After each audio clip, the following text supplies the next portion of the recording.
이번 이야기 아파트 공포 실화 모험 여자 아이.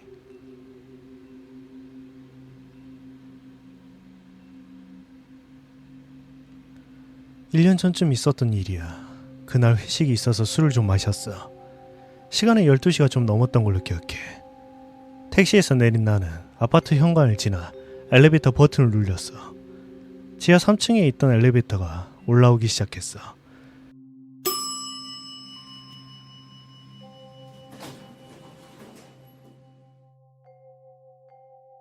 그리고 엘리베이터가 도착해서 타려고 하는데 8월 한창 더울 때였는데도 엘리베이터 안이 엄청 서늘했어. 치기로 몸에 열이 있었던 나는 그 서늘함을 확실히 느꼈고 엘리베이터가 지하에 있다 올라와서 그런가 보다 하고 16층을 눌렀어. 서서히 엘리베이터가 움직이기 시작했어. 그렇게 올라가던 중에 5층에서 엘리베이터가 멈췄어.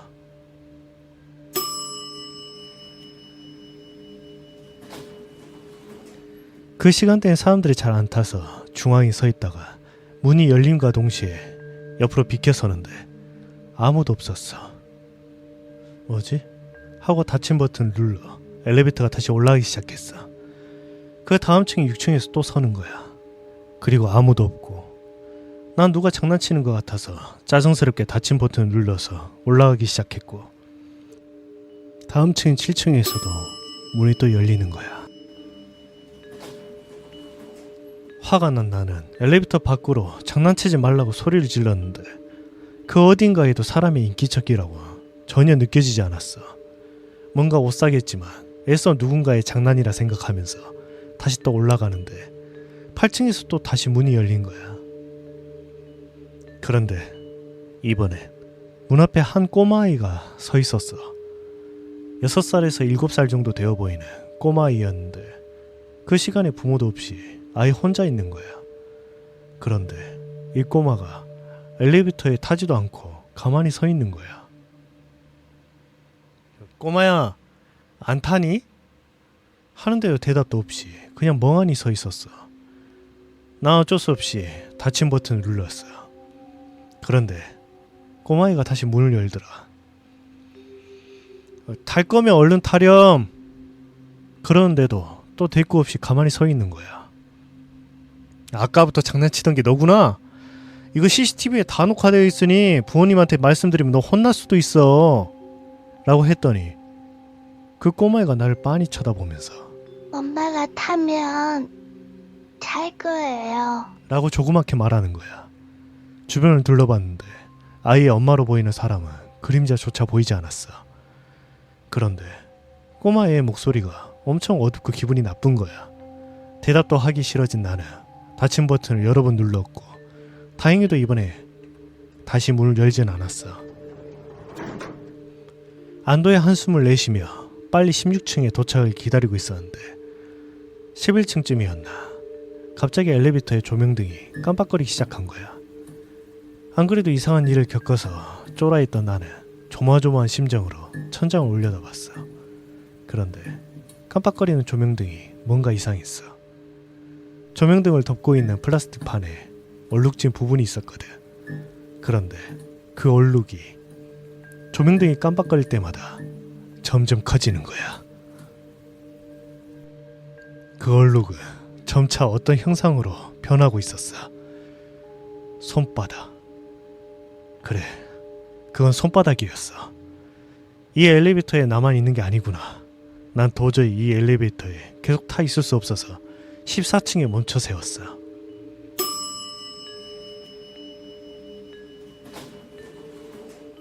엘리베이터 문이 열리자 아까 봤던 꼬마가 기다리고 있다는 듯이 서 있는 거야. 그리고 그 아이는 아까와는 다르게 입이 찢어져라 웃으면서 이제 엄마 왔으니까 저도 탈래요.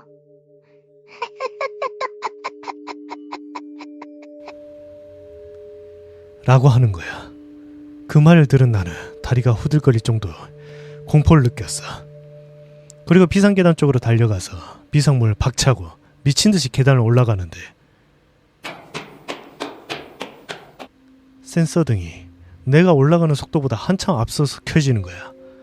마치 다른 누군가가 나를 이미 앞서가고 있는 것처럼. 후들거리는 다리로 겨우 16층에 도착했는데 우리 집 문 앞에는 머리를 길게 늘어뜨린 여자와 그 여자의 손을 꼭 잡고 있는 아까 그 아이가 있었어. 그때 내 머릿속에 딱 한 가지 생각이 들더라. 지금은 집에 들어가면 안 돼. 난 거의 구르다시피 계단을 내려와. 아파트 현관을 지나 경비실로 뛰어들어갔는데 경비 아저씨는 순찰 가신 건지 경비실에 아무도 없었어. 그리고 관리실의 조그마한 창문으로 현관을 바라봤는데 그 여자와 그 아이가 현관 밖으로는 나오지 못하고 날 죽일 듯이 노려보고 있었어.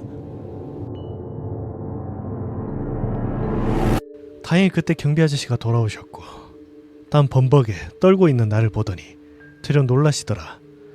내가 있었던 일들을 모두 말했는데도 경비 아저씨는 내가 술을 마셔서 헛것을 본 것 같다고 하셨지.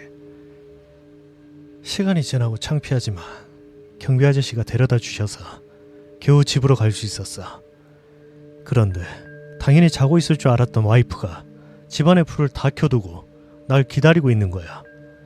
와이프가 하는 말이 자고 있는데 누가 배를 눌렀다는 거야. 와이프는 난가 싶은 마음에 문을 열려고 현관문 쪽으로 가는데 뭔가 느낌이 쎄하더래. 이때까지 난 한 번도 배를 누른 적이 없고 늦은 날에는 오히려 자는데 방해될까봐 더 조심히 들어오는데 이상했던 거지. 그래서 인터폰을 보는데 아무도 없더래. 별일이다 생각하고 다시 침대로 들어가려는데 또 벨이 울리더래. 그리고 이번에 인터폰에 꽉 차게 기괴한 얼굴이 보이더란 거야. 일부러 얼굴 꾸역꾸역 들이밀고 있는 것처럼 말이야. 그런데 이게 도저히 산 사람의 얼굴 같지가 않더라는 거야. 그래서 나한테 전화를 해도 내가 받지 않아서 걱정이 되어 기다리고 있던 거래. 그리고 다음날 와이프랑 함께 경비실의 CCTV를 확인하는데 뭐가 찍혀있었는 줄 알아? 엘리베이터를 타고 있던 내가 갑자기 뭐에 홀린 듯 5층, 6층, 7층, 8층 버튼을 누르더라. 당연히 엘리베이터는 층마다 멈췄고 7층에 멈췄을 땐 내가 문 밖으로 소리를 지른 장면이 찍혀 있었어. 그리고 8층 문이 열리자 내가 허공에 대고 중얼거리더라. 마치 누군가와 이야기하는 것처럼. 그리고 닫히는 엘리베이터 문을 다시 열더니 CCTV를 가리키며 뭐라 하더라고. 11층이 지난 뒤 한참 동안을 천장을 뚫어져라 보더니 14층을 누르고 밖으로 뛰쳐나갔어. 그러니까 나 혼자 그러고 있었던 거야. 현관 쪽 CCTV에도 달려나오는 나만 찍혀 있었고 아무도 없었어. 결국 와이프와 내가 본 것들은 어디에 찍혀 있지도 않았다는 거지. 경비 아저씨는 그것 보라며 술 먹고 헛것을 본 거라고 하는데 그쯤 되니까 정말 내가 취해서 헛것을 본 거지. 그렇다면 와이프가 본 건 뭐지? 어쨌든 난 그날 이후로는 밤늦게 절대 엘리베이터를 혼자 타지 않아.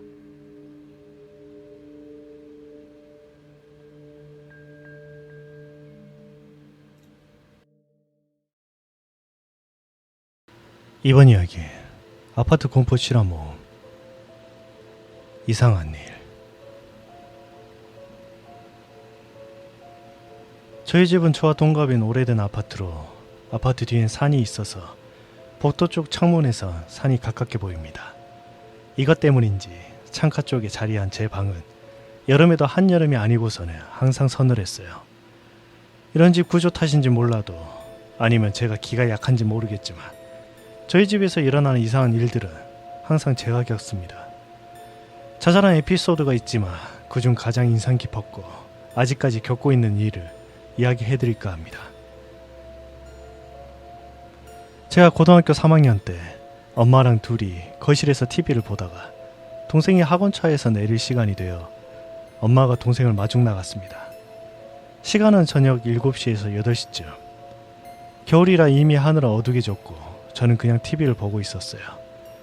갑자기 엄마에게서 전화가 왔습니다. 저희 집 베란다에 흰 천이 걸려 있는데 이불 같으니 확인해보라고 말이죠.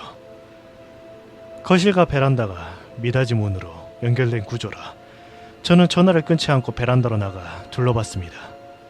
그런데 이불은커녕 빨랫거리도 걸려있지 않았고 흰 천도 보이지 않았습니다. 창문을 열어 밑을 내려다보니 동생과 엄마가 보여 전화에 대고 아무것도 없는데? 라고 대답했습니다. 그런데 엄마가 네 옆에 흰 천 같은 게 서 있는 것처럼 불쑥 걸려 있다고 하더라고요. 가뜩이나 가위도 자주 눌리는 저는 섬찟해져서 괜히 엄마에게 화를 냈습니다. 장난치지 말라고, 그런 게 어딨냐고. 화를 내곤 전화를 끊어버리고 걸쇠까지 잠궈버렸습니다. 그리고 몇 분 지나 엄마와 동생이 뛰어오는 겁니다.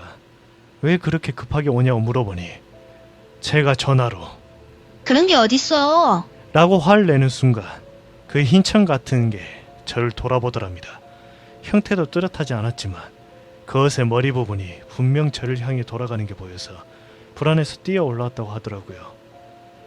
저는 너무 소름 끼치고 무서워서 한동안 베란다에 갈 수 없었습니다.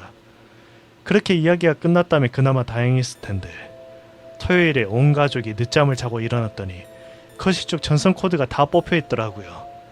애써 청소하다가 끌려 들어간 거라고 자기 책임을 걸었지만 너무 신경 쓰였습니다.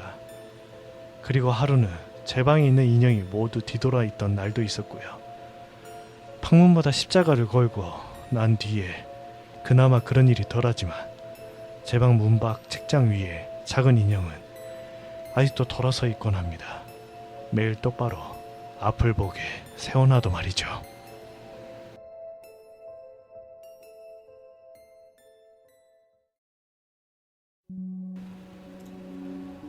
이번 이야기 아파트 공포실험 모험. 아파트 계단 그 여자. 2014년 여름 저는 고3 수능에 실패하고 재수를 하고 있었습니다. 또 실패해서는 안 된다는 생각에 심적으로도 힘든 시기였죠. 더위에 지쳤고 설상가상으로 장마에 우산 없이 비를 한 번 맞았던 게 문제였는지 심한 감기에 걸렸습니다. 학원에서 집까지 걸어서 10분 거리밖에 안 됐기에 비를 맞아도 별탈 없을 것 같았죠. 그날 비를 흠뻑 맞고 집에 도착해서 씻고 누우니 얼마 지나지 않아 가위에 눌리더군요. 평소처럼 딱히 보이는 것 없이 하는 이명소리가 들렸고 누군가가 쳐다보는 듯한 기분에 으스스하긴 했지만 대수롭지 않게 생각했습니다. 손가락을 움직이니 가위에 풀렸고 그렇게 몇 번을 반복하다 잠이 들었어요. 문제는 그 다음 날이었습니다. 그날 역시 비가 쏟아졌지만 일찍 학원에 갔어요. 아침부터 열이 나기 시작했죠.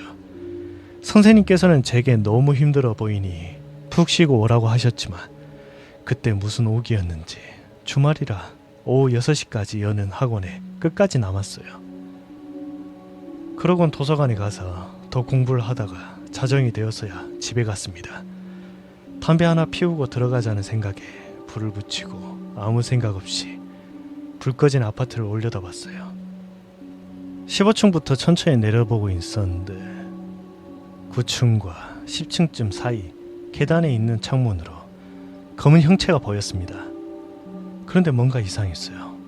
형체가 가만히 서 있는 것도 아니고 계속 왔다 갔다 했는데도 사람이 있으면 자동으로 켜져야 할 센서 등이 전혀 작동하지 않았죠. 센서가 고장난 건가? 라고 생각하며 그 창문을 계속 보고 있었습니다. 그런데 갑자기 그 형체가 멈춰서더니 제 쪽을 쳐다보는 것 같더라고요. 그러다 갑자기 양손으로 창문을 미친 듯이 두드리기 시작했어요. 그 모습에 너무 섬찟해서 바로 아파트 안으로 들어갔고 다행히 엘리베이터가 1층에 있었기에 재빨리 문을 닫았습니다. 그 순간 계단으로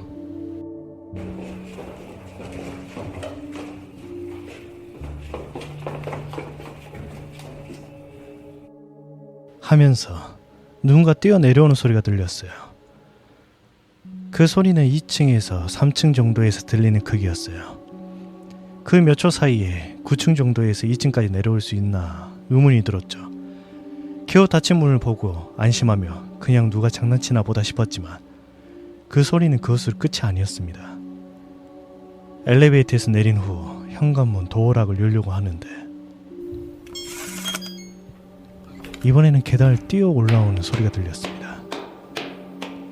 홧김에 그래 누가 장난치나 한번 보자 하고 집에 들어가지 않고 기다려봤는데 바로 밑에 층에서 발소리가 멈추더군요. 지금은 후회하고 있지만 그땐 왜 그렇게 정체를 확인해보고 싶었는지 모르겠습니다.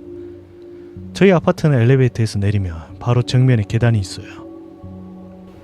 그 계단 틈 사이로 밑을 내려다볼 수 있었죠. 저는 그 틈을 통해 밑을 내려다봤고 온몸이 굳는다는 걸 처음으로 느껴보았습니다. 틈 사이로 얼굴이 하나 보였는데 20대 초반으로 보이는 여자의 얼굴은 새빨간 피로 범벅이 되어 있었습니다. 그 여자는 고개를 위로 들고 최대한 소리를 내지 않으려고 천천히 걸어 올라오고 있었어요. 그런데 저와 눈이 마주치자마자 저를 향해 뛰기 시작했습니다. 영화에서나 보던 그런 광경이 굳어버린 몸을 겨우 움직여 현관문을 열고 들어갔어요. 집에 계시던 어머니가 왜 이렇게 얼굴이 창백하냐고 하시더군요. 저는 다급하게 말했죠. 엄마, 밖에 누가 있어. 다친 건지 누굴 다치게 한 건지 모르겠고 얼굴에 피가 잔뜩 묻어 있었어. 제 말을 듣고 놀라신 어머니께서 인터폰으로 경비 아저씨를 부르셨습니다. 그런데 경비 아저씨께서 제 말을 듣고 아파트 계단을 전부 살펴보았지만 어디에도 그런 여자는 없었어요. 계단 센서등 역시 고장나지 않은 상태였고요. 결국 그날의 일은 제가 몸과 마음이 너무 힘들어서 헛것을 봤구나 싶었습니다. 저도 지쳐서 바로 잠들었으니까요. 그 일은 그렇게 지나가나 싶었지만 그게 끝이 아니었습니다. 지난 해였어요. 저는 대학에 들어가 1학년을 마치고 가려던 군대에 떨어져 어쩔 수 없이 2학년 1학기도 모자라 2학기까지 다니게 되었어요. 그 시기에 가정 형편도 어려워지고 4년을 넘게 만났던 여자친구와도 헤어지면서 마음이 지칠 대로 지쳐 있었습니다. 그러다 보니 밤에 가만히 있으며 우울한 생각만 하게 되고 혹시 극단적인 선택이라도 할까 무서워 술집 아르바이트를 시작했습니다. 몸은 힘들더라도 바빠서 우울한 생각을 할 겨를이 없었기에 괜찮은 선택이라 생각했죠. 그날도 그때랑 똑같았습니다. 비가 내렸어요. 아르바이트를 마치고 새벽 2시쯤 아파트 단지에 도착해 부모님이 주무시나 확인할 겸 저희 집 베란다를 무심코 쳐다봤습니다. 불이 꺼진 걸 보고서 주무시나 보다 하고 들어가려는데 9층에서 10층 정도 되는 계단에서 전등이 꺼졌다 켜지기를 반복하는 겁니다. 순간 그때의 일이 떠오르더군요. 제발 아무도 없길 바라며 아파트 계단 창문을 전부 훑어봤는데 다행히도 사람의 형체는 보이지 않았어요. 센서 등만 깜빡했기에 이번엔 전등이 고장난 게 확실하구나 싶었죠. 그리고는 엘리베이터에 탔는데 또 누군가가 2층에서 3층에 계단을 내려오는 소리가 들렸습니다. 우연의 일치인지 이번에도 엘리베이터가 1층에 서 있길래 바로 타서 문을 닫아버렸습니다.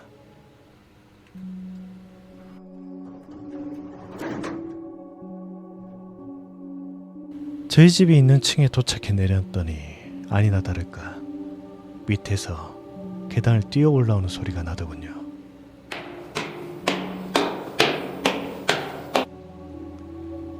이내 발소리는 그날처럼 저희 집 바로 아래층에서 멈췄어요.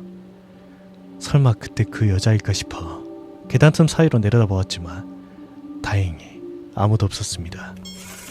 안도의 한숨을 내쉬며 현관문을 열고 들어가려는데 문을 열면 보이는 신발장에 달린 거울로 지난번 그 여자가 보였어요. 여자는 계단 난간 사이에 쪼그려 앉아 저를 쳐다보고 있었습니다. 전처럼 얼굴에 피가 잔뜩 묻어 있었고요. 그 모습에 저는 문을 연 채 집에 들어가지도 못하고 공포감에 휩싸여 꼼짝도 할 수 없었습니다. 잠깐의 정적 뒤 그 여자가 갑자기 엘리베이터 앞으로 뛰어가더니 아파트 복도에 설치돼 있던 소화전 비상벨을 마구 누르는 겁니다. 비상벨 소리와 함께 그 여자는 미친듯이 웃기 시작했어요. 웃음소리가 복도를 가득 채웠죠. 그 웃음은 정말 비명 같았습니다. 그리고는 절 향해 달려왔어요. 그 이유는 어떻게 되었는지 기억이 나지 않아요. 눈을 떠보니 제 침대였고 아버지께서는 안방에 계시다가 비밀번호 누르는 소리가 나길래 제가 왔구나 싶으셨대요. 그러다 갑자기 쿵 하는 소리가 들리길래 나가봤더니 제가 식은땀으로 범벅이 된 채 현관 앞에 쓰러져 있었다고 하더군요. 저는 제가 겪은 일을 말씀드렸어요. 2번씩이나 그랬다니 그냥 지나칠 일이 아니라며 아버지께서는 경비 아저씨에게 그날 아파트 CCTV를 확인해달라고 부탁하셨습니다. 확인 결과 특이한 사람은 찍히지 않았다고 하더군요. 동네 주민들 외에 그 여자는 보이지 않았다고 했습니다. 계단 센서등 역시 고장없이 멀쩡했고요. 제가 그때 들었던 비상벨 소리, 여자의 비명 같은 웃음소리 역시 집에 계시던 아버지, 어머니 두 분 다 못 들으셨다고 하네요. 이렇게 2번의 경험을 한 후 저는 비가 오는 날 집에 들어가기 전에 꼭 아파트 창문을 확인해요. 계단 사이의 창문으로 뭐라도 보이는 날이면 절대로 혼자 엘리베이터를 타지 않습니다. 심지어 밤에는 계단을 오르내리지도 못해요. 가위에 눌려도 귀신 한번 보이지 않았는데 맨정신에 그런 광경을 마주쳤다는 공포감에 종종 소름이 돋습니다. 제가 당시 심신이 피폐해서 그런 일을 겪었던 걸까요? 몇 개월이 흘렀지만 여전히 그 계단 소리, 비상벨 소리, 여자의 웃음소리는 잊히지 않고 제 뇌리에 선명하게 박혀 있습니다.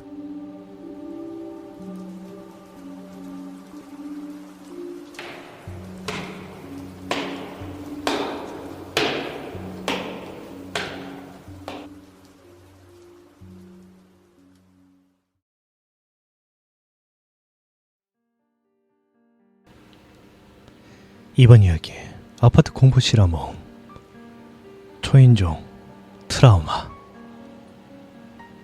지금 20대 중반이 넘어서지만 난 배달 시킬 때나 택배 시킬 때는 초인종 누르지 말고 문 살짝 두들려 달라 하거든. 왜 그런지 얘기해 볼게. 내 친한 친구들은 다 아는 얘기야. 난 중딩 때 너무 아파트에 살아보고 싶은 거야. 그래서 부모님 졸라서 아파트로 이사 가자고 했었지. 매일 졸으니까 엄마가 시간 날 때 부동산 들리셨나봐.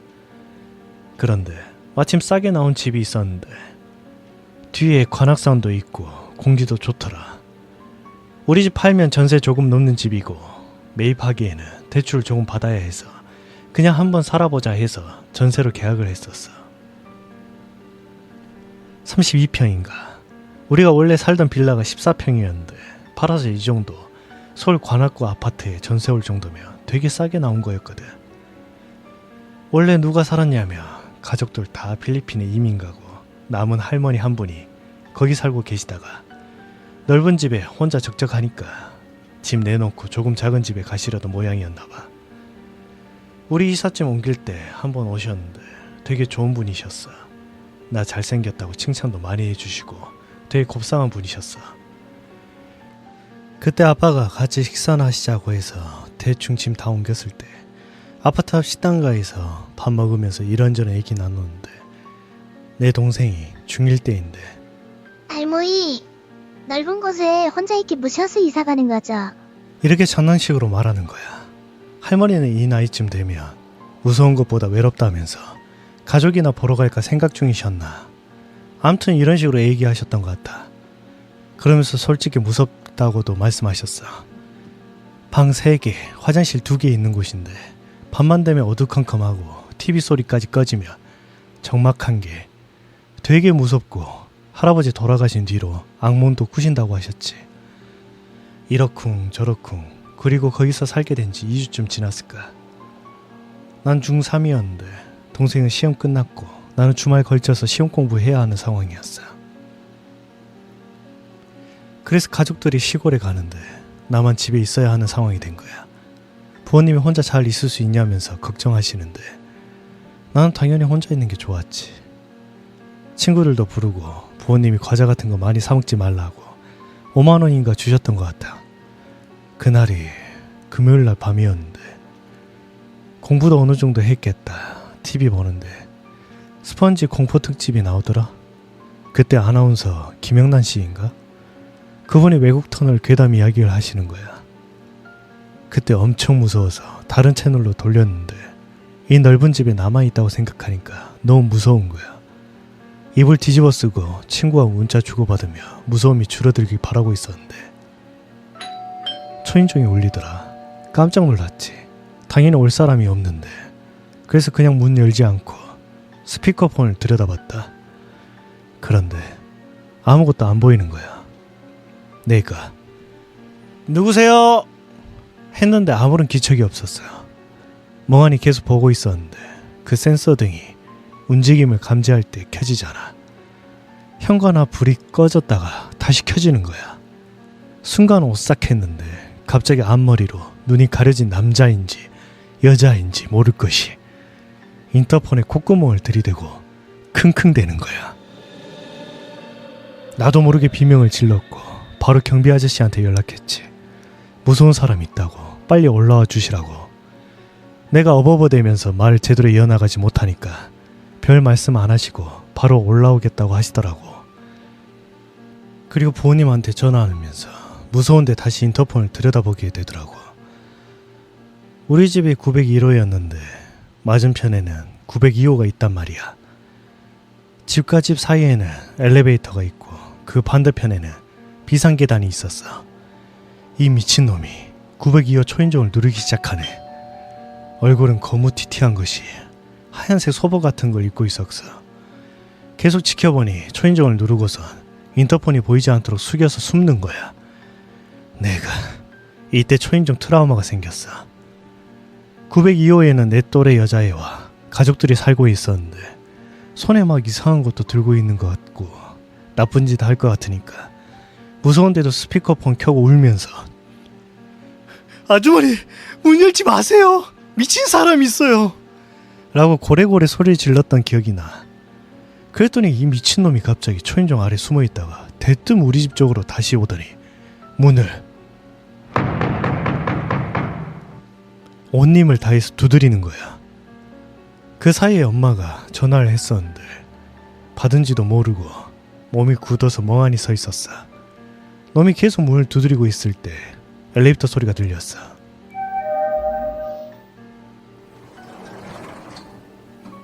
경비 아저씨가 오셨어. 혹시나 해서 아저씨가 교대하시는 분까지 같이 2명이서 오셨더라고. 엘리베이터 안내 소리 나자마자 그놈이 계단 쪽으로 뛰어가더라. 경비원 아저씨들도 눈치채셨는지 한 분은 계단으로 가셨고 한 분은 다시 엘리베이터를 타시는 것 같더라고. 엘리베이터에서 안내음이 들린 후 고요해졌어. 고요해지니까 무슨 생각이었는지 모르겠는데 밖의 상황을 한번 보고 싶은 거야. 엘리베이터는 어디서 멈추나 경비원 아저씨가 잡았나 궁금하잖아. 그래서 이중 잠금장치 걸쇠를 걸어두고 문을 살짝 열어봤어. 그리고 아저씨 계세요? 라고 말하고 있는데 누가 갑자기 뛰어오는 소리가 들리는 거야.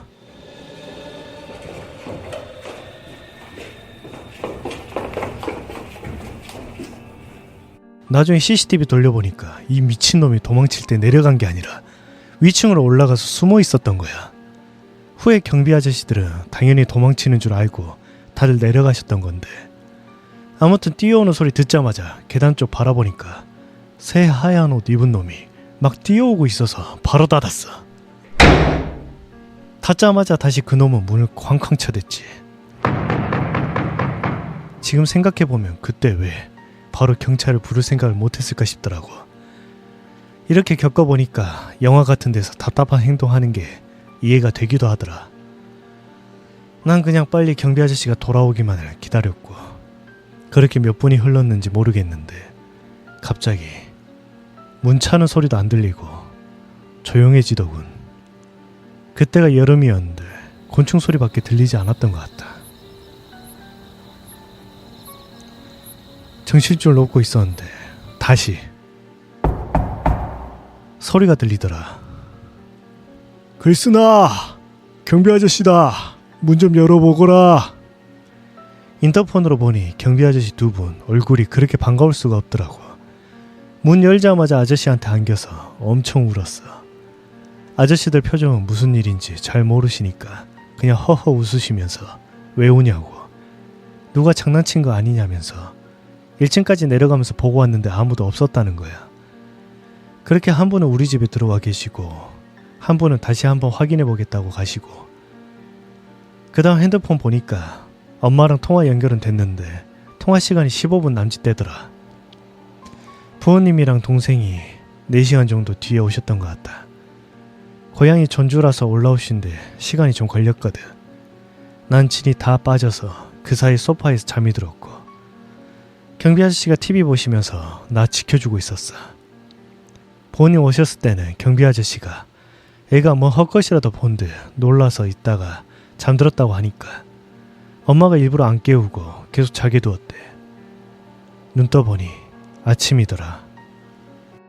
그동안 아빠는 경비 아저씨도 잘 모르고 애가 뭔 헛것을 본 건지 악몽을 꾼 건지 잘 모르겠으니까 아파트 내 CCTV를 보셨나봐. 보자마자 경찰을 부르셨다고 하더라고.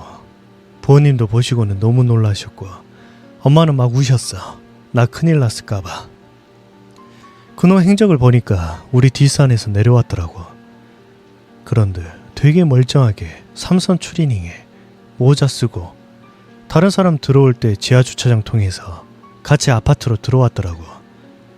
지하주차장에서 내가 말한 새하얀 옷으로 갈아입고 무슨 가발 같은 거 쓴 거였어. 그래서 모습이 되게 소름 끼치게 생긴 거였고 화장도 하고 마지막에는 치밀하게 뒷산으로 빠져나갔어. 그 후에 경찰도 와서 조사도 받고 그냥 내가 생각나는 대로 말씀드렸는데 몇 번 말을 계속 반복하게 하시더라. 아파트 구조도 되게 잘 알고 있다는 거 빼고는 단서가 없고 뭔 큰일을 저지른 건 아니라서 결국 못 잡았다고 들었는데, 그 후로 고등학교 때까지 그 아파트에 살았는데 절대 집에 혼자 있었던 적 없고 학원도 다니며 집에 늦게 들어오니까 인강 들으면서 공부하고 야자 늦게 끝나면 꼭 아빠가 데리러 오셨어. 그 사람은 장난이었는지 뭔지 아직도 모르겠고 내 생각엔 장난으로 그런 짓 할 사람은 없는 것 같아. 나쁜 놈이었을 것 같아. 그래서 이제는 초인종 소리만 들으면 소름이 끼쳐서 배달시키거나 택배시킬 때 꼭 주문란에 초인종 누르지 말고 문 살짝 두드리라고 해. 대충 써봤는데 써놓고 글재주가 없어서 글로만 보면 별로 안 무서운 것 같네. 진짜 엄청 무서웠는데 난 귀신보다 사람이 더 무서운 것 같아.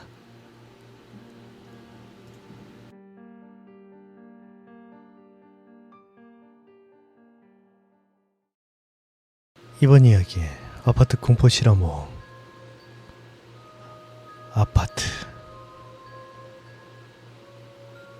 어린 시절 동네에서 가장 많은 동이 있었던 우리 아파트는 다행스레 사람이 많았고 동네에서 일어나는 크고 작은 사건들이 늘 끊이질 않았다. 그중 가장 무서웠던 경험이다. 그해 여름방학, 나와 동네 아이들은 자주 아파트 공터에서 놀았다. 하지만 그곳은 할머니들께서 상추나 깻잎을 심어두셨기 때문에 우리가 공으로 하는 놀이를 하는 것을 정말 싫어하셨다. 그래서 선택권이 몇 개 없었던 놀이 중 숨바꼭질을 자주 했다. 그날도 여전히 밤늦게까지 숨바꼭질을 하고 있었다. 그런데 다른 아이들은 모두 이미 나왔는데 한 형만 나오지 않은 것이었다.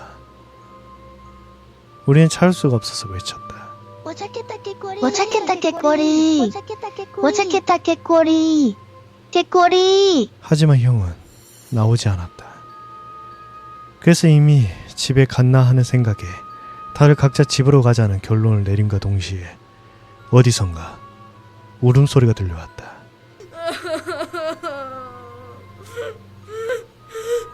울음소리를 쫓아가니 할머니들의 텃밭 쪽이었다. 그곳에서 형은 울고 있었다. 어딘가 다쳐서 우나보다 하고 넘어갔다. 그리고 형은 다음날 학원에서 만나 그날 있었던 일을 내게 들려주었다. 형은 숨바꼭질 당시 텃밭에 맞은편에 울타리 위에 숨었다. 그곳엔 나무들이 매우 많고 풀들이 우거져서 쉽게 들어가기 힘든 곳이었다. 절대 찾을 수 없을 거란 생각에 숲속에 숨었다. 하지만 저녁이 될수록 지나가는 사람도 없어지고 애들도 안 보여서 나가려고 하는데 반대편 상추밭에서 까만 그림자가 눈을 치켜뜨고 자신을 노려보고 있더란다. 무서웠던 형은 도망가야 하나 모른 채 해야 하나 고민을 하고 있는데 무언가 스물스물 움직이기 시작하더란다. 그것이 형에게 점점 다가왔고 그 형체는 누군지 아니 사람인지 알 수 없을 정도로 온몸이 새까맣고 눈동자는 흰자만 있어서 너무 소름 끼치는 모습이었다고 한다. 형은 당장 뛰어내려 미친 듯이 도망쳤다. 하지만 그것이 어찌나 빠른지 순식간에 형의 다리를 접속 잡았고 어찌나 강하게 잡았는지 형은 놀라서 울음을 터뜨렸다고 한다. 그리고 그 울음소리에 우리가 달려왔고 그것은 사라졌다고 했다. 우리는 정말 그때 형이 다쳐놓고 부끄러워서 거짓말하는 줄 알았다. 며칠 뒤 마을에서 이상한 이야기가 또 돌았다. 옆라인에 사시던 할머니가 텃밭에 갔다가 온몸이 검은 사람이 기어가는 사람을 봤다고 했고 또 어떤 사람은 그 근처 산책을 하다가 봤다고 했다. 그리고 그 다음날 한 할머니께서 장갑 한 짝을 발견하며 수수께끼는 풀렸다. 그리고 그 장갑을 줍는 순간 알게 되었다고 하셨다. 그것은 사람 손이었다. 경찰이 와서 그곳을 수색하자 그곳에 있던 모든 사람은 경악을 금치 못했다. 그곳엔 온몸이 새까맣게 타버린 시체가 누워있었다. 그때가 생각나 검색해보니 뉴스가 하나 눈에 띄더라.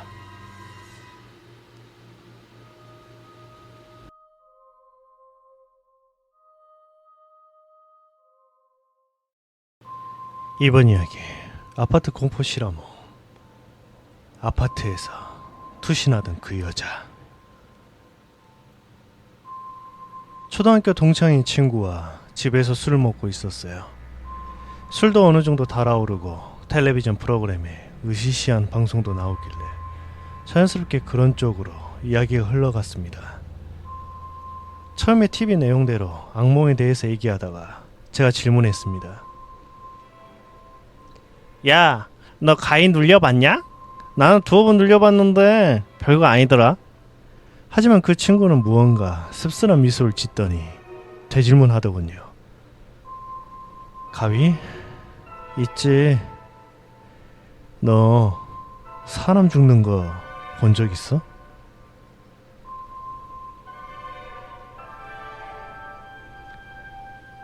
그때는 친구가 무척이나 어렸던 5살 때였답니다. 친구네 집은 아파트였는데 중앙에 주차장이 있고 그것을 중심으로 D자로 A동, B동, C동이 세워져 있는 구조였고요. 어느 날 친구 어머니가 보조바퀴가 달린 자전거를 새로 사주셔서 너무 신이 나 자전거를 타고 아파트 주위를 빙글빙글 돌다가 지쳐서 아파트 입구에서 잠시 쉬고 있는 그때 그 찰나 비명소리와 동시에 친구는 소리가 나는 쪽으로 고개를 돌렸는데 아파트 12층쯤의 높이에서 어떤 아주머니가 대낮에 자살하려고 그런 건지 후에 듣기로는 자기 비관으로 인한 자살 사건이라고 전해 들었답니다. 엄청나게 빠른 속도로 떨어지고 있더랍니다. 친구는 그것을 멍하니 바라보고 있었고, 끔찍하게도 아주머니는 아파트 화단에 떨어졌는데 하필 화단 나무에 부딪히며 떨어져서 굵은 나뭇가지가 부러졌고, 그 나뭇가지가 복부의 꼬챙이처럼 꽂힌 상태로 바닥에 내동댕이 쳤답니다. 그와 동시에 옆에서 잎사귀를 쓸고 계시던 경비 아저씨가 급하게 눈을 가려주셨는데, 이미 벌건 다 본 상태에다가 지금 그때를 떠올렸을 때 더욱 충격인 것은 그 아주머니께서 콘크리트 바닥에 납작 엎드린 자세로 즉사하지 못했다는 겁니다. 눈이 가려진 상태에서 아주머니가 죽기까지 울부짖던 목소리가 아직도 생생하대요. 너무 아파. 너무 아파. 너무 아파. 아파. 아파. 를 연신 외치면서 1분도 안 됐을 거랍니다. 그 울부짖음이 그치기까지는 무슨 연유인지 투신자살을 하려 마음먹은 것 자체도 두려웠을 것인데도, 불쌍하게도 그 짧은 시간 동안이었지만 바로 즉사하지 못하고 아마 여태까지 느껴보지 못한 고통을 느끼며 그렇게 죽었을 것이라 지레 짐작해 봅니다. 하지만 그때 친구는 너무나 어렸고 상황 파악도 안 된 것은 물론 조금 놀랬을 뿐이었답니다. 죽음이란 개념도 없었을 테니까요. 경비 아저씨는 그 친구 부모님을 알고 계셔서 구급차에 연락 후 바로 친구 엄마에게 전화를 했답니다. 친구 어머니는 한달음에 달려와 괜찮냐고 재차 물으셨는데, 오히려 친구는 덤덤하게 아무렇지도 않아 하니까 조금 놀래며 동시에 다행이다. 아유, 다행이야. 쇼크 받지 않은 것에 대해 별일 없을 거라 생각하고 안도했다고 합니다. 아쉽게도 그 별일은 그날 직후 밤부터 시작되었답니다. 그 어머니께서는 친구를 교육상 부모에 대한 의존성을 줄이려고 갓난아기 때부터 혼자 재웠답니다. 항상 레파토리가 밤 10시가 되면 친구를 침대에 눕히고 이마에 뽀뽀를 해준 후 방문을 닫고 나가셨답니다. 그날도 어제와 같이 하고 어머니께서 방문을 닫고 나가신 순간 닫힌 방문 뒤로 어떤 여자가 서 있는 채로 숨어 있었답니다. 양 어깨를 한껏 움츠려서는. 그것을 본 친구는 그때는 인지를 못했지만 가일한 것을 처음 눌려봤다고 합니다. 어깨를 움츠려 서 있던 여자는 방문이 닫히자마자 납작 엎드리더랍니다. 마치 콘크리트 바닥에 내동댕이 쳐진 그 아주머니처럼. 그것이 너무 기괴하고 놀래서 소리내며 울고 싶은데 울어지지가 않더랍니다. 그런데 울려고 할수록 그 여자가 아파. 아파. 아파. 이렇게 중얼거리며 계속 다가오더랍니다. 그 여자가 침대 끝으로 와서는 친구의 정강이 부분을 피범벅이 된 손으로 잡는데 다리가 너무나 축축해지는 느낌이었답니다. 그때부터 기억이 나질 않고 아침에 눈을 뜨자마자 엄마에게 달려가 징징댔다고 합니다. 엄마, 그 아줌마가 나 찾아왔어. 너무 아프대. 하면서 오늘부터 엄마 방에서 같이 자면 안 되겠냐고, 무섭다고. 하지만 그 상황에서도 어머니께서는 애가 의존증이 생겨서 앞으로는 혼자 자지 못하게 될까봐 걱정이 돼요. 안심시키면 아무것도 아니라고, 혹시 또 나타나면 힘껏 소리 지르라고, 그러면 엄마가 언제든지 달려간다고 달래주었답니다. 그런 식으로 최대한 혼자서 극복하게끔 유도하려고 했던 게 아니었을까요? 그때 아무래도 어머니의 판단이 잘못되었지 않나 생각해 봅니다. 그날 밤도 같은 레파토리에 저녁 인사가 끝나고 어머니께서 방문을 닫고 나가셨는데, 마치 어젯밤으로 돌아간 것처럼 그 여자가 그 자리에 어깨를 한껏 움츠려 서 있다가 문이 닫히자마자 납작 엎드리더랍니다. 친구는 가히 눌릴 새도 없이 바로 엄마야! 하고 소리를 치자마자 그 엎드린 여자가 엄청나게 빠른 속도로 침대 밑으로 숨더랍니다. 조금 후에 바로 어머니가 달려오셨고 울고 있는 친구 옆에 누워 아이고, 우리 애기. 많이 놀랬구나. 엄마가 오늘은 옆에서 재워줄게. 하고 등을 토닥토닥하며 달래주었답니다. 친구는 너무 놀래서 그냥 하염없이 울다가 같은 박자로 부드럽게 토닥토닥 거려주는 엄마가 옆에 있으니 금세 또 잠이 오더랍니다. 10분쯤 흘렀나 잠이 거의 들랑말랑 하는데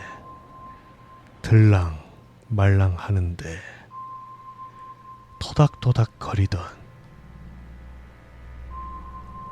손이 점점 등을 긁더랍니다.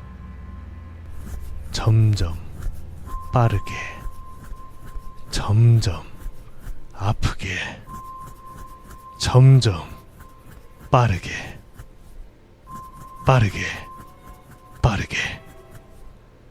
친구는 엄마를 올려다보았고 어느새 그 여자가 그 자리에서 고통스러운 표정을 하고서 미친 듯이 울부짖으며 아프지, 아프지, 아프지, 아프지, 너도 아프지, 아프지, 아프지, 아프지, 아프지, 아프지.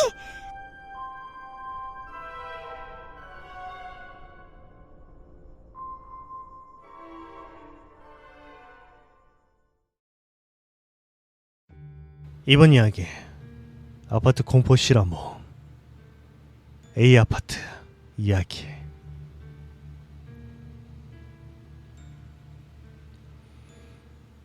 이번에는 약을 먹지 않고 쓴 담담한 경험담입니다. 혹시 승강기 안에 갇힌 경험이 있으신가요? 그런 일이 생긴다면 어떤 기분이 들까요? 더욱이 그곳이 사람이 죽었던 승강기라면. 예전에 살던 아파트에서 있었던 일입니다. 이후로는 A 아파트라고 쓰겠습니다. 이 이야기는 그 A 아파트에서 생생히 겪은 일을 적은 것입니다.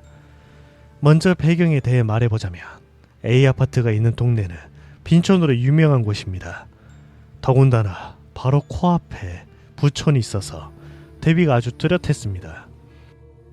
재개발이 되면 그래도 돈을 좀 만질 수도 있겠다는 희망을 품은 사람도 많았지만 재개발이 취소되며 몸싸움을 벌이고 주먹다짐까지 하였던 찬성파와 반대파 주민 사이에 골만 깊게 패였고 주민들은 여전히 빈곤했습니다.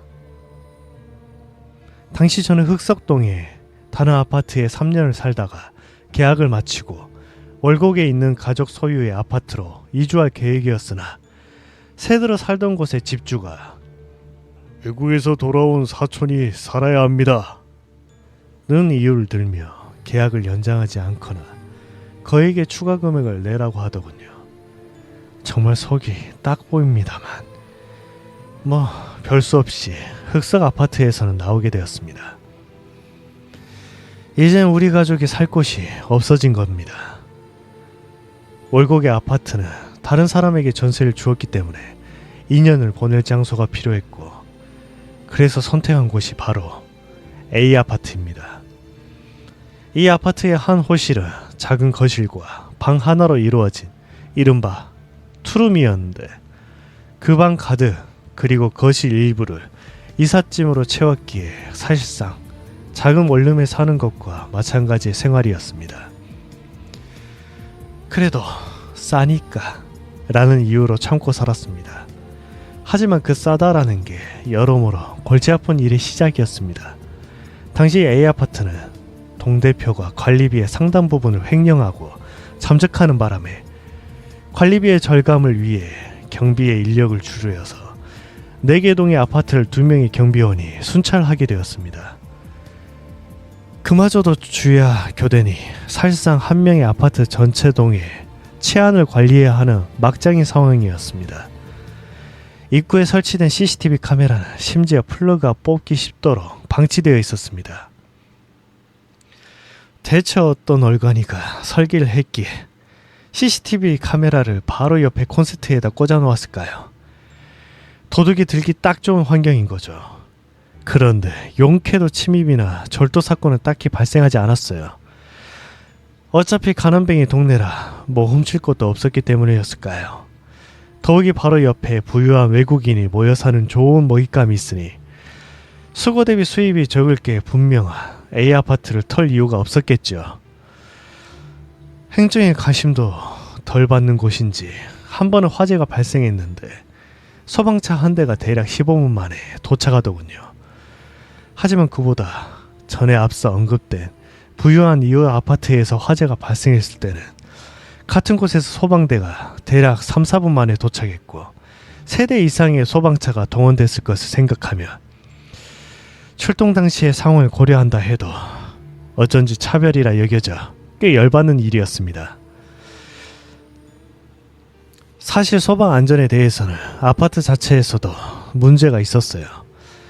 화재 발생 약 한 달 전 한밤중에 화재 경보기가 오작동하는 사건이 있었습니다. 3시간이 넘게 지속된 경보음에 밖으로 몰려나온 주민들의 분노는 상당해서 뭐라도 지어주며 당장이라도 폭동을 일으킬 기세였습니다. 주민들이 관리소장에게 전화를 걸었지만 휴가 중이라 자기는 뭘 어떻게 할 수가 없다더군요. 대신 외부에서 기술자를 불러주겠다고 했습니다. 한참 후에 도착한 그 기술자가 취한 조치는 황당하게도 아파트 전체의 경보기가 연결된 회로를 니퍼로 끊어버리는 것이었습니다. 하지만 주민 대부분은 잠을 방해받아 이성을 잃은 상태였는지 그 조치에 별 의문을 제시하지 않더군요. 그래서 제가 나서서 이래도 되는 거냐고 했더니 대답이 가관입니다. 괜찮습니다. 여태 여기서 불난 적 없지 않습니까? 지금 당장 없다고 별 문제 되진 않습니다. 였습니다. 그 후 한 달이 지나도록 경보장치를 고쳐놓지 않았던 것이었고 결국 불이 난 당일에는 동 전체의 연기와 냄새가 들어찬 뒤에야 화재 발생 사실을 알 수가 있었습니다.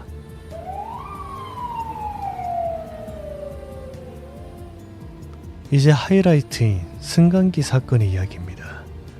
A 아파트의 승강기는 성인 남성 5명이 겨우 탈 정도로 좁은 데다 굉장히 노후돼서 여러모로 불편을 주는 놈이었습니다.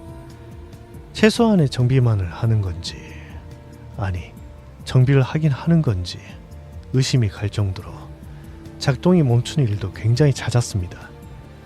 어느 순간부터는 승강기가 멈춰 있으면 묻지도 따지지도 않고 자연스럽게 계단을 사용하게 되더군요. 그러나 그날은 사정이 달랐습니다. 제가 안에 타고 있는데 승강기가 그냥 꺼져버린 겁니다. 사람이 올 때까지 암흑 속에서 마냥 멍하니 기다려야 했고 얼마나 지났을지 모를 시간이 흐른 뒤에야 겨우 빠져나올 수 있었습니다. 그러나 저보다 앞서서 갇힌 사람은 영영 나오지 못했습니다. 아니, 살아서 나오지는 못했습니다. 자살을 한 것이죠. 내막은 이렇습니다. 이 남자는 꽤 중증의 폐쇄공포증을 앓고 있는 사람이었습니다. 그래서 항상 계단을 이용해서 다니곤 했는데 그날따라 계단 입구가 작업을 이유로 전부 잠겨 있었습니다. 그래서 남자는 승강기 탑승을 강행했습니다. 그렇게 승강기를 탄 남자는 아마도 몇 초만 견디면 된다 등의 말을 뇌까리며 버텼겠죠. 그런데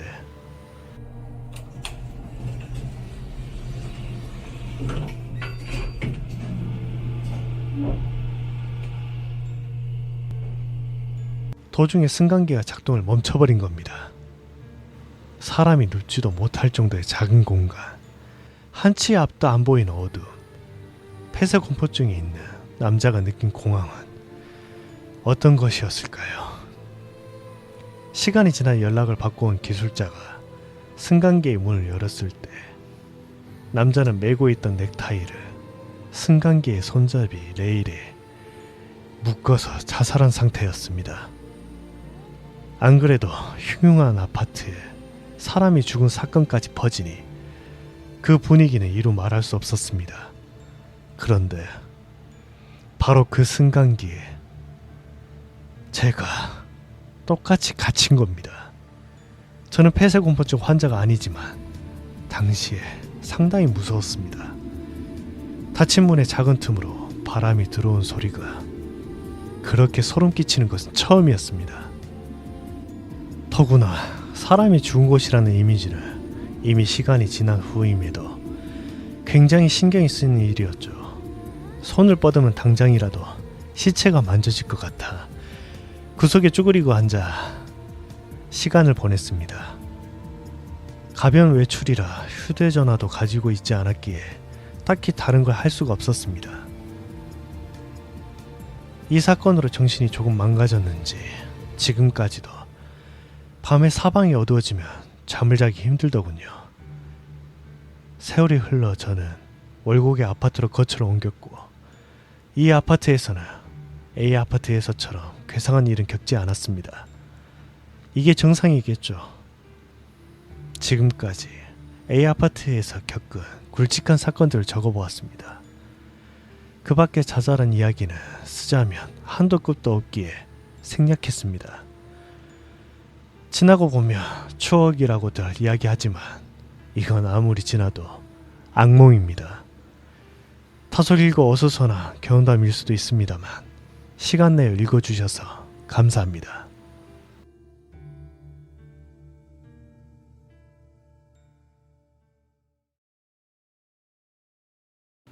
이번 이야기 아파트 공포실한 모험. 아파트 1층 창문을 두드리던 남자. 제가 고등학교 때 저희 가족은 아파트 1층에 살았습니다. 당시 저는 언니와 방을 함께 썼어요. 그날은 무척 더운 여름이었는데 1층이라 창문을 열까 말까 고민하다가 방충망도 있고 블라인드도 쳐놓아서 한쪽 창문만 살짝 열어두었어요. 그렇게 저와 언니는 창문으로 들어오는 바람을 쐬며 나란히 엎드려서 핸드폰 게임을 했습니다. 10분쯤 흘렀을까요? 갑자기 언니가 눈을 동그랗게 뜨더니 저를 툭툭 쳤어요. 제가 왜 그러냐고 물어봤더니 언니가 무슨 소리 안 들려? 계속 똑똑하고 소리 나잖아. 라고 하더라고요. 무슨 소리? 뭐 들었는데? 라고 말하려던 찰나 정말 하고 뭔가를 두드리는 소리가 들렸어요. 그 소리가 나는 곳은 창문이었습니다. 저는 조심스럽게 창문으로 가서 블라인드 중간에 살짝 들어올렸어요. 그런데 창문 너머에 20대 초반으로 보이는 웬 남자가 서 있는 거예요. 그 남자는 블라인드가 쳐져 있는 저희 방 앞에 서서 창문을 두드리고 있었어요. 저는 무서운 것도 있고 너무 놀라서 누구세요? 라고 소리쳤습니다. 그러자 그 남자는 당황한 기색 하나 없이 여기 2층에 친구가 사는데요. 만나기로 해놓고선 전화를 안 받아서 그런데 현관 비밀번호 좀 풀어주세요. 라고 하더라고요. 저희 아파트는 현관 입구에서 비밀번호를 눌러야만 안으로 들어올 수 있었거든요. 하지만 저는 그 남자가 너무 수상해서 안방에 계신 아빠에게 소리쳤어요. 아빠, 여기 어떤 남자가 현관 비밀번호 풀어달래. 아빠는 무슨 소리냐며 저희 방으로 들어와 블라인드를 확 들어 올렸습니다. 그런데 창문 너머에는 아무도 없었어요. 어디 갔지? 하고 방충망을 열고 고개를 내밀어 밖을 확인했더니 그 남자가 저 멀리 뛰어가고 있더라고요. 아빠는 방충망을 닫고 블라인드를 다시 내리면서 위험해서 안 되겠다며 이사를 가야겠다고 하셨어요. 그렇게 아빠와 얘기를 하다가 아무 생각 없이 블라인드 중간에 살짝 올린 순간 저는 비명을 지르며 뒤로 넘어졌습니다. 아까 그 남자가 두 손을 동그랗게 모아 방충망에 대고 저희 방을 들여다보고 있었거든요. 아빠는 그 남자를 보자마자 집에 있는 골프채를 집어들고 욕을 하시며 밖으로 뛰쳐나가셨지만 이미 그 남자는 어디론가 가버리고 없었습니다. 다음날 학교에 갔다가 집에 돌아오는 길에 어제 일이 생각나 그 남자처럼 저희 방 창문 앞에 두 손을 동그랗게 모은 후 방을 들여다봤어요. 그랬더니 블라인드가 쳐져 있는데도 사이사이로 방 안이 보이더라고요. 그리고 아빠가 저희 집 2층에 누가 사는지 알아보셨는데 중년 부부만 살고 있다고 하더래요. 아마 그 남자는 친구를 만나러 온 게 아니라 저희 방을 일부러 훔쳐보고 있었던 것 같아요. 저랑 언니는 그때 민소매에 반바지만 입고 있었거든요. 지금은 이사해서 1층에 살지 않지만 혹시 1층에 사시는 분이 계신다면 조심하시기 바랍니다.